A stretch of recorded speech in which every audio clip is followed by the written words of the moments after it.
Hi, hello, welcome to today's video. My name is Kat, and today we're going to be talking about some of the books that I've read recently that I just have not caught you up on. I think the last time I did a wrap up might have been like back in March. It's been a really long time, and honestly, we're gonna skip April, May, June, July, and we're just gonna go right to August because I kind of had some rough reading months during those months and didn't really get to read too many books. And honestly, at this point, a lot of it has just like left my memory. And even for some of the books that I'm talking about today, it's a little fuzzy for me. So I'm gonna spare you me like struggling through books that I read back in April, and we're just gonna dive into August and September and start fresh. And August was the first time in a while that I was able to read a good amount of books compared to I think July I didn't read anything, and then June I think I read like one, maybe two books. I have 15 books to talk about, so that's a good amount of books, and I don't want this video to be too long, so let's just dive right in. For the month of August, the very first book that I read was All My Puny Sorrows by Miriam,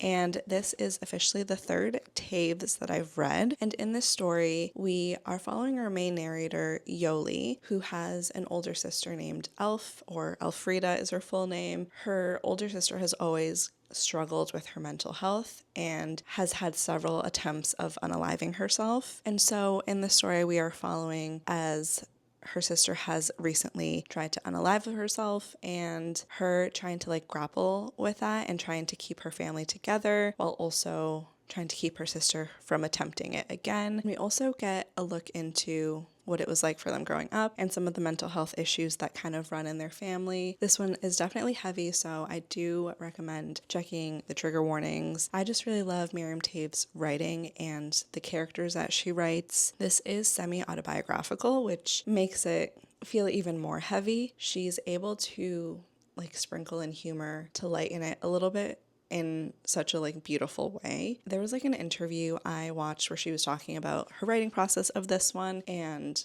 talking about the humor, and she kind of explained that that's pretty much how her family deals with the heavy things that have happened in their lives. They deal with it with humor. So I really relate to that because I feel like I can do that at times. So I just really appreciated this book. There is an adaptation. I just haven't gotten around to watching it yet. I am curious to watch it though because I don't know, I really like seeing adaptations because I'm a very visual person as well. So being able to see it and see the characters, I just really enjoy that. So I'm hoping to watch the adaptation at some point, but this was great. Another Taves that I really loved. There's just something about her writing and her characters that just really work for me. So there are two quotes that I wanted to share. The first quote, I feel like this is just a quote that kind of covers this book a bit. It was the first time that we had sort of articulated our major problem. She wanted to die and I wanted her to live, and we were enemies who loved each other. And the second quote that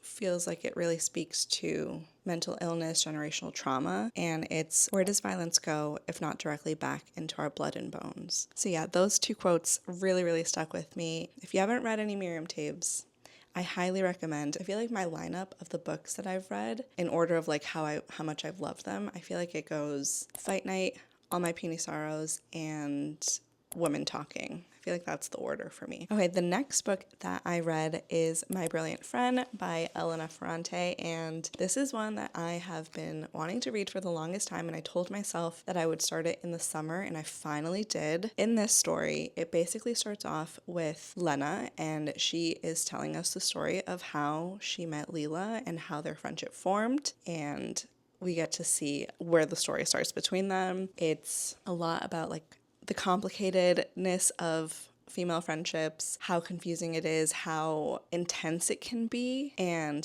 the jealousy that comes out and the competition, especially in this environment where in school there's a lot of competitions that they do between different grades, and you're kind of wanting to be like the top student. That definitely adds to the competitiveness and the jealousy. This is book 1 of 4. I will say when I was reading it, it was a little confusing because there's so many different characters and families that I'm trying to get like acquainted with, and there were so many times where I wasn't sure exactly what family we were talking about. There's a lot of moments where they're like having these competitions at school, and some of those parts kind of bored me.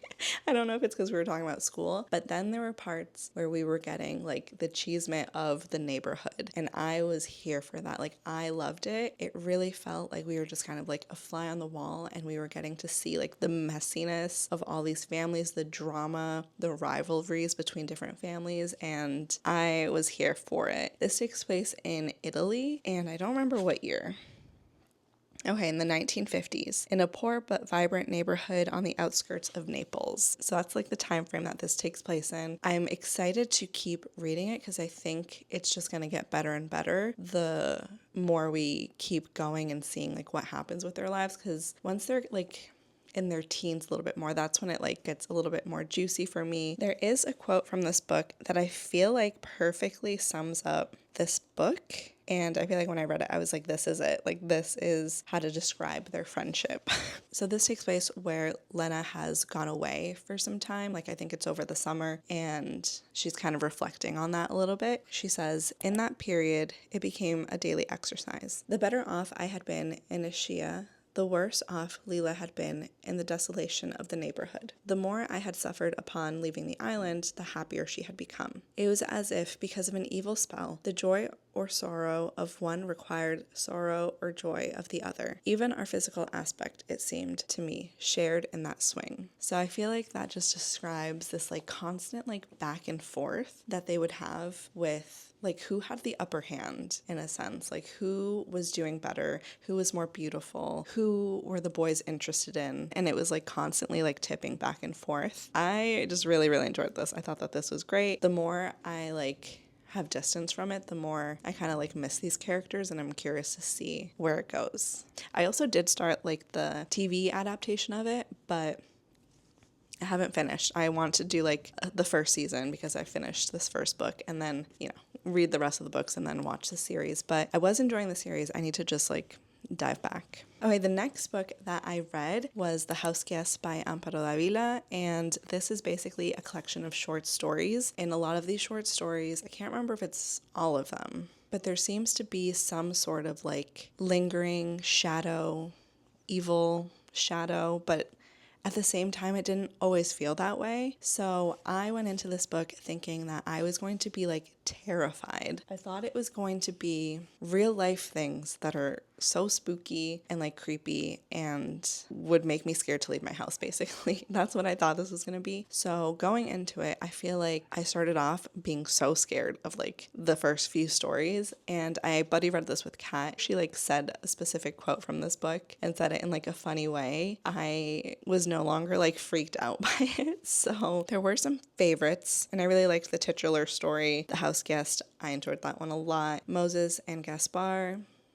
That was probably one of my favorites, and it didn't feel necessarily spooky. I wanted to know like what these creatures were. Like in my head, me and Kat were talking and we had like a very specific animal in mind, but then as we kept reading, we're like, wait, no, what are they? And then I also really loved Tina Regis. That specific short story is what I thought this whole collection was going to be like. So I feel like I did have a lot of really like high expectations that I had to kind of be like, just enjoy the stories for what they are, and like I shouldn't be necessarily expecting anything specific. But once I did that, I feel like I was able to enjoy this a little bit more. There was some stories in the middle that didn't really resonate with me that much or didn't really stick with me, but those 3 really stood out to me. I got to The Houseguest. This one's been on my list for like such a long time, so I'm glad that I finally got to it. Okay, the next book that I read, I don't have the copy of because I got it from the library, and it's Naftalina by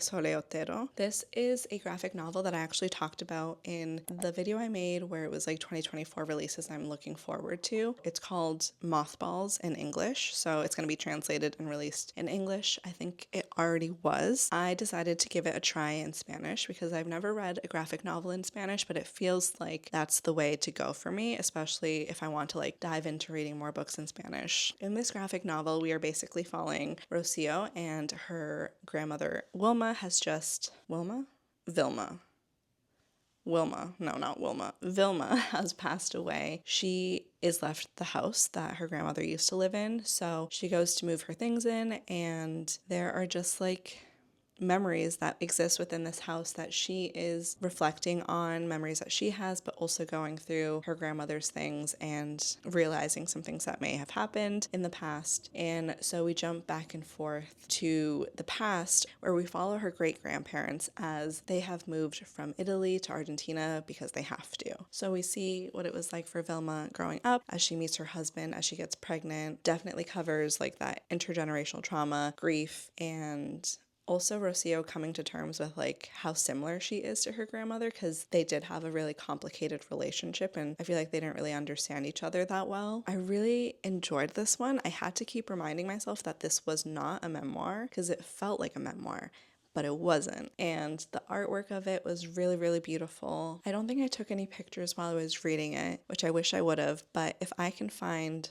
some pictures from the graphic novel, I will pop them on the screen because I really loved like the art style, the colors that she used. I feel like it just added to the story, and there were parts that were in cursive and also like mixed with Italian a little. So there were so many times where it took me so long to like read a page because I was like, I barely read in cursive in English to begin with, so that was a little tough. I'm glad I gave it a try in Spanish because, I don't know, graphic novels in Spanish, it just feels less intimidating. The final book that I read in August was Babel by R.F. Kuang, and I talked about Babel a little bit in my books I want to read this fall / book recommendations video. We are basically following our main narrator, Robin, and he is basically orphaned after a cholera outbreak that takes place in Canton, and this mysterious Professor Lovell shows up and like rescues him, takes him back to London, and Professor Lovell basically then starts to get him trained up in Latin, ancient Greek, and Chinese. This is all to get him prepped so that he can eventually go to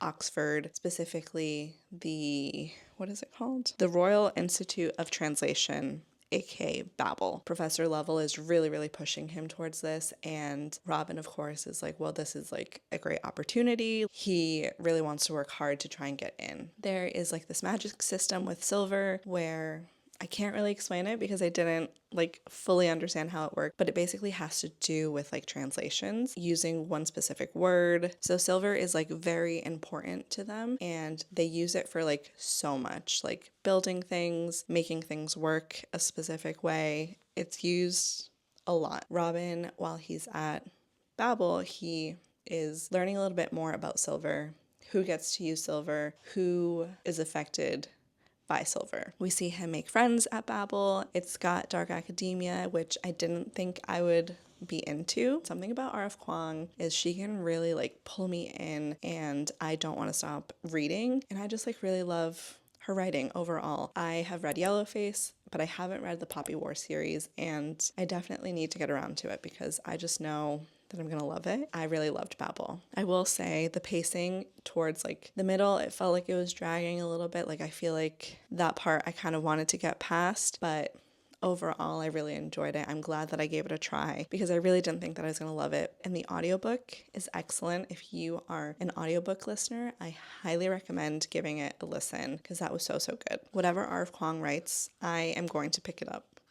She is just like one of those writers that really, really pulls you in. So if you haven't read Babel, if you're feeling intimidated by it, I definitely recommend giving it a try because it was so good. And once I was in it, I was hooked. So Highly recommend it if you're looking for like a dark academia, fall book, even winter book. I think that this would work so well. Those are the 5 books that I read in August. That's when I was like starting to pick up my pace. I was starting to like get back into the routine of reading. I think this was also when I took a little bit of a break from YouTube and kind of like got myself reset. And then September, I read 10 books because I was participating in Shorty September. So I was reading a lot of smaller books, and that really helped like get me right back into reading. I think that I'm now someone who really appreciates shorter books and what they're able to tell in like a certain amount of pages. I normally gravitate towards like medium-sized books. I feel like those are the books that I always read. Now this made me really appreciate smaller books, and I don't know, I feel like now I'm going to be on the lookout for shorter books. Okay, so the very first book that I finished in September was Private Rites by Julia Armfield, and this one isn't released in the US yet. It's going to be released December 3rd, but I was able to get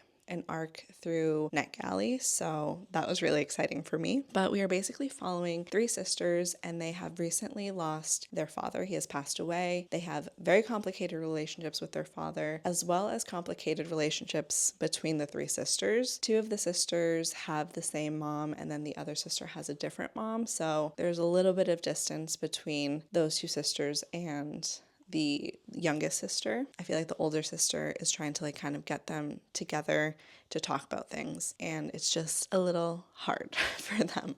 But on top of that, we are also dealing with this layer of it's always raining where they live. Like it has not stopped raining in a very long time. The rise in like sea level because of all the rain and all the people that are affected by all this rain and losing their homes, not being able to like get around necessarily the way that they used to. They don't really drive. They have a lot of like boats that bring them to different places, while seeing like the richer people who do have money being able to like create homes for themselves that like can rise above the water so that they can still have a livable place to be. There's that added layer, and I overall enjoyed like the themes of this book. I will say that there was an element to this book that I won't necessarily talk too much about because I don't know if it's like a spoiler necessarily, but there is an element that I didn't really enjoy, and I feel like it didn't necessarily feel like it added anything to the story for me, but maybe if it was done in a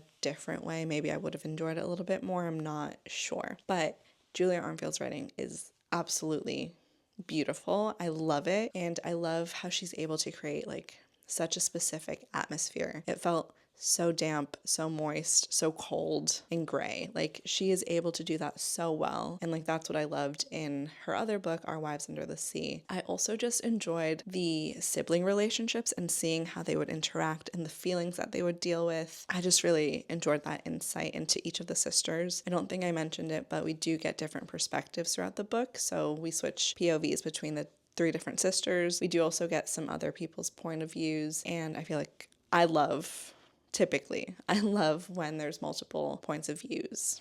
It's one of my favorite things when done well. I really enjoy it. I am just so excited to read more from Julia Armfield. I got a copy of Salt Slow and I haven't gone around to it, but I'd love to read that one because I've always heard like great things about that one, and I'm not typically a short story girl, but I really love her writing, so I think that I might enjoy it. Okay, the next book that I read was Diary of a Void by Emmy Yagi. This one is about a woman who works in an office, and she is tired of the way that like the men are treating her in the office. They're making her do silly, mundane tasks that are not part of her job description, but because she is a woman, they're asking her to do them. So she kind of gets fed up and tells them that she's pregnant. And then once she does that, they stop asking her to do all these things, and she's kind of like, cool, like this is great. But as time continues, like she's not pregnant, and we are seeing her kind of like continue this lie. There was so many like moments with the main narrator that just like made me chuckle, and I liked her as a character. I don't think that this had like much sticking power for me. Like there's a lot that I've forgotten already, but I did enjoy it while I was reading it, and I don't know, it was such a quick read. I didn't have too many expectations going into this. It was just, it had been on my shelves for such a long time, and like the concept of it I thought sounded really interesting. So if you're looking for something super quick, I think that this is definitely a good one to pick up, see where it goes, It was fun while I was on that ride. I will say there was like parts where I didn't realize that there was like magical realism elements until I was talking to Ivana, and she was like, it's magical realism. And I was like, oh, okay, that makes sense. I don't know why. That just went over my head. Okay, I did have a quote that I wanted to share from Diary of a Void. I'm always so alone. I guess I should be used to it by now. That's the way it is from the moment we come into this world, but I'm still not used to it. How alone we all are. All right, the next book that I picked up was Happening by Annie Ernaux. This is basically Annie recounting the time that she had to get an abortion when it wasn't legal where she was, and how like traumatic it was for her, that whole experience. I was feeling so stressed out for her reading this and not knowing what was going to happen, and seeing like the interactions that she had to have with some of these doctors and how hard it was for her to try and like find someone who would help her, and just seeing how scary and unsafe it was when she was getting her abortion. So this was definitely like a heavy read, but I love like Annie Ernaux's writing and how she like talked about her experience. And overall, this is just one that has continued to stick with me. Want to read more by Annie Ernaux. This is my second book by her. And there is a quote that I wanted to share. Thousands of girls have lined upstairs and knocked on a door answered by a woman who is a complete stranger, to whom they are about to entrust their stomach and womb. And that woman, the only person who can rid them of their misfortune, would open the door in an apron and patterned slippers, clutching a dish towel, and inquire, "Yes, miss, can I help you?" Hearing her talk about the woman that helped her, she is so grateful to that woman, and that woman is going to stick with Annie for the rest of her life, like in her memories. I don't know. I thought that was really heartwarming and heartbreaking at the same time, like how much this woman helped her just by like doing something and risking getting in trouble. I think that this is such an important read, and definitely check the trigger warnings on this, and I mean on all of these books that I talk about, but I think that this was really powerful, and it's so tiny, but it definitely left an impact on me when I read it. Okay, and then the next book that I read was Another Brooklyn by Jacqueline Woodson, and this book has been sitting on my shelves for such a long time. This is about our main character. I don't remember her name. Okay, August. So this takes place in 1970s Brooklyn, and we are following August. It takes place, I think, in present day when it starts, and she bumps into one of her like friends that she had when she lived in Brooklyn and she was younger. From there, it just kind of starts recounting on how she got to Brooklyn, because they lived somewhere else. I don't remember where. It was her brother, her dad, and her mom. And her mom had a brother who passed away, and she kind of just like declined from there mentally, and it got to the point where August's father took her and her brother to Brooklyn, and they kind of started a life there, and they were always just like waiting for their mom, like when was their mom going to come stay with them in Brooklyn, like when was she going to move with them. Her and her brother are just like always staring out the window because their dad has been like, don't leave the house when I'm not home, and they just like watch the neighborhood kids as they're like running around playing, and eventually she sees these group of girls, and from her window she's like, I want to be friends with them, I want to become one of them, and we see them eventually form a friendship, and it's really sweet, it's really beautiful. I loved like the friendship aspect of this and how they were so tight and close and they loved each other so much. They all had their own issues and things that they were dealing with. I loved Jacqueline's writing in this. It was so beautiful and like really, really fast to read because the spacing of the text is really like far apart, and it's just a very, very quick read. I feel like it felt a little bit like vignettes. We would get like little moments in time for them, and we would also jump from the like past, I guess still to the past, but like back to like when they were living with their mom, to when they were in Brooklyn, to like present day when she's coming back to Brooklyn. And I really enjoyed it. I did have a quote that I wanted to share. My brother had the faith my father brought him to, and for a long time I had Sylvia, Angela, and Gigi, the four of us sharing the weight of growing up girl in Brooklyn. As though it was a bag of stones we passed among ourselves, saying, here, help me carry this. I loved that line and how they were just like there for each other. So really enjoyed Another Brooklyn. This one's been on your TBR for a while and you haven't gotten to it, I do highly recommend. The next book that I read was A Small Place by Jamaica Kincaid, and this is a collection of essays talking about colonialism and tourism where she grew up in Antigua. Jamaica Kincaid is just like one of my favorite writers. She is so sharp, so witty, and so smart. I love the way her brain thinks and how she processes things and how she explains things and how she talks about things. Like, so good. This is an easy favorite. I underlined so much in here. I pretty much annotated so many of these pages, and I found myself doing the same thing with Lucy. So I think I just love her writing. I do have a quote that I wanted to share. I cannot tell you how angry it makes me to hear people from North America tell me how much they love England, how beautiful England is with its traditions. All they see is some frumpy, wrinkled up person passing by in a carriage, waving at a crowd. But what I see is the millions of people, of whom I am just one, made orphans. No motherland, no fatherland, no gods, no mounds of earth for holy ground. No excess of love, which might lead to the things that an excess of love sometimes brings. And worst and most painful of all, no tongue. And that's just her writing. She is so sharp and so intelligent. And I loved reading this essay collection. Okay, the next book that I read was Foster by Claire Keegan. I think this is when I started doing my reading vlog. So if you haven't watched it, I did a reading vlog where I tried to read for 24 hours. And pretty much the next round of books are all books that I've talked about in that video. I'll talk about them, but I'm not going to go too in depth because I did kind of talk about each of the books that I read in that video. In Foster, we are basically following our main narrator, and she is a young girl who is being brought by her father to these relatives, family relatives that I don't think she's super familiar with them. It feels like they might be a little distant, but she goes to stay with them for some amount of time. She's not sure how long she's going to be there. She's just there because her mother is pregnant and is going to be giving birth soon, and they have a lot of kids running around, so I feel like they just needed her to go stay with some relatives to kind of help them out. So she stays with these relatives, and they start to form a relationship and start bonding and becoming really close. There is a lot of mention of secrets in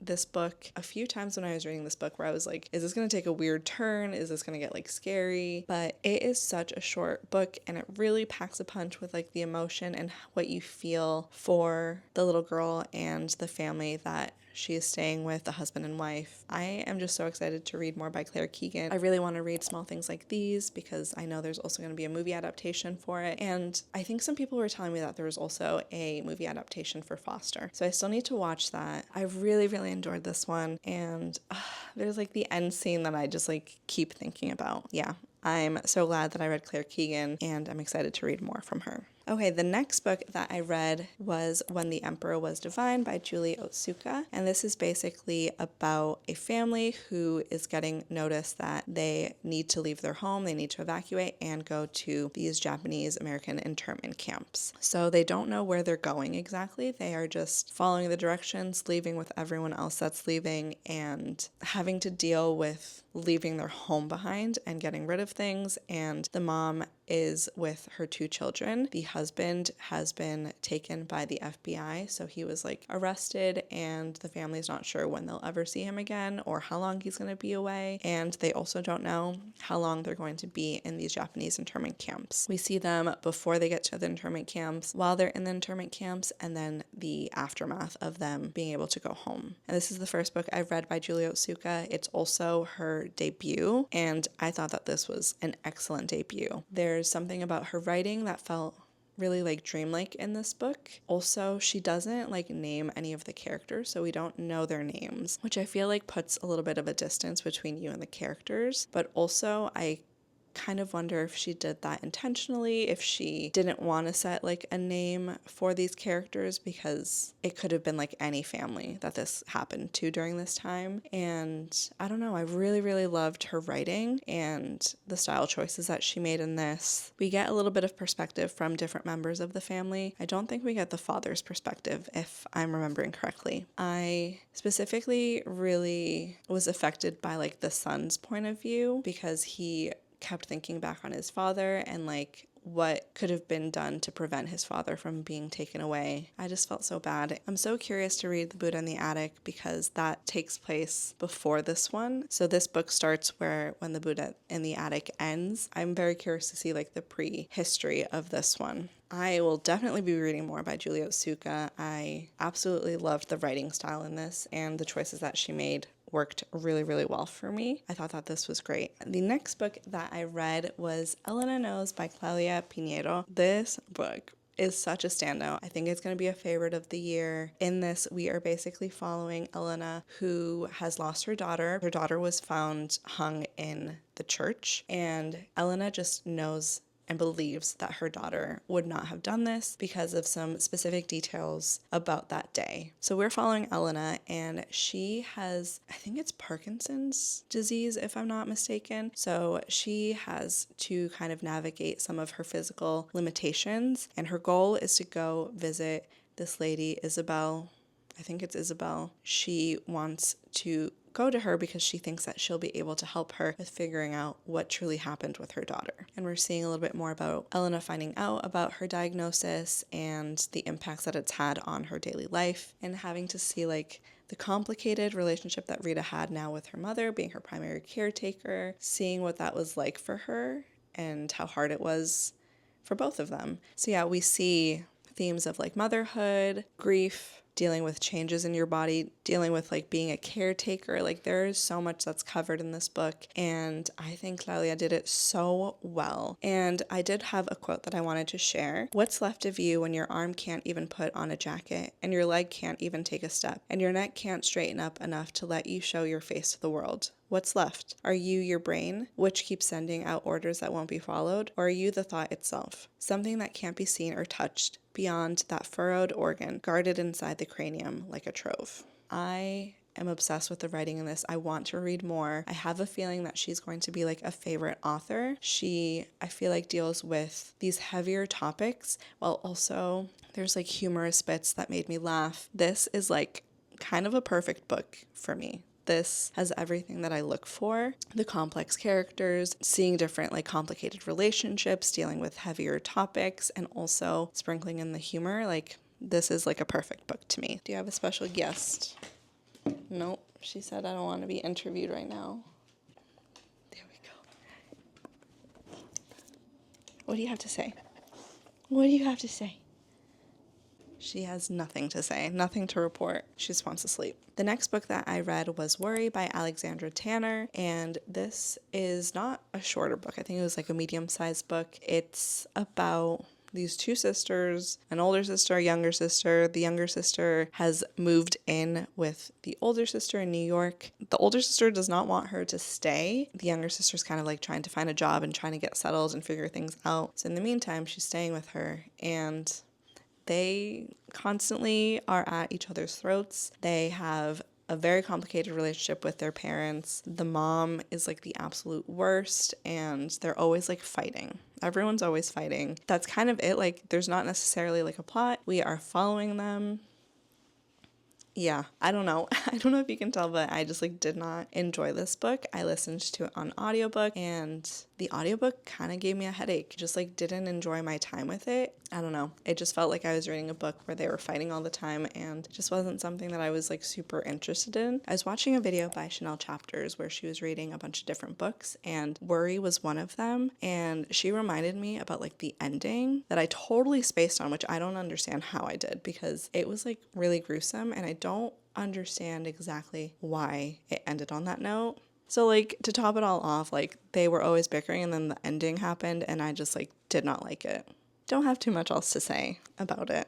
And then the last book that I read in September was Strega by Joanne Likey Home. It's basically about our main narrator, who I don't remember her name, but she goes to work at this hotel in Strega, and it's a bunch of different girls that have applied and are working now at this hotel. It seems like the hotel wants them to do everything together and become like one unit, and then if one of them does something wrong, they all get in trouble. That's like all I really remember. This one did not really stick with me. When I read it, it felt like it was mostly for like the atmosphere and the vibes. The rest of it just kind of like went over my head, I guess. There's something with one of the girls that happens, but I don't even remember if we get like closure on that. Fully left my brain after I put it down, and I clearly can't really talk about it now. So this was fine. I enjoyed it while I was reading it, but did not have any sticking power. If you want a book that's purely like vibes, or if you've read this and I fully missed it, please let me know. But yeah, those were all the books that I read in August and September. I read a good amount of books. September was definitely like my best reading month this year. Let me know if you've read any of these books, what your thoughts were on them. Did you love any of these? Did you hate any of them? I'd also love to hear what you're currently reading, but that's all I have for today. I hope that you enjoyed this video, and I will see you in my next one.